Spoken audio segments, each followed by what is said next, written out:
How to mask in Premiere Pro. Let's get into it. With the new Premiere Pro 2026 update, we've seen masking move from within effect controls where we used to see it under opacity to now the toolbar in the left under the object masking tool. In order to access the masking tools that you're used to, you need to click and hold into this, and here you will see the three tools that you used to see under opacity.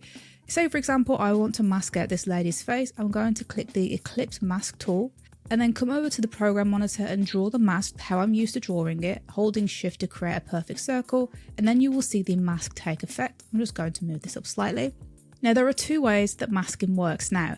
If you want the motion to be automatically tracked, you can come up to Effect Controls, come into Unassigned Masks and find that mask, and for the tracker just press the play button and then Premiere will track the motion of your subject and you will see that that mask is tracking on that lady there.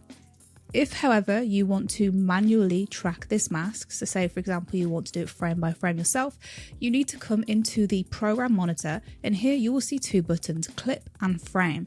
If you want to do frame by frame masking, you need to click into frame. This is going to create an initial keyframe up here in the tracker, and then as you scrub through your video, you can move the mask around to where you want it to be, and that will create another keyframe when you make that movement. So if I scrub through my timeline here, we can see that that mask is moving as a result of that keyframe that we have created. Once you've then either manually or automatically tracked your mask, to use this as a mask, you need to come back up to Unassigned Masks, select the mask and then drag it into opacity for example, and as we can see there, that's had the same effect that masking used to have previously.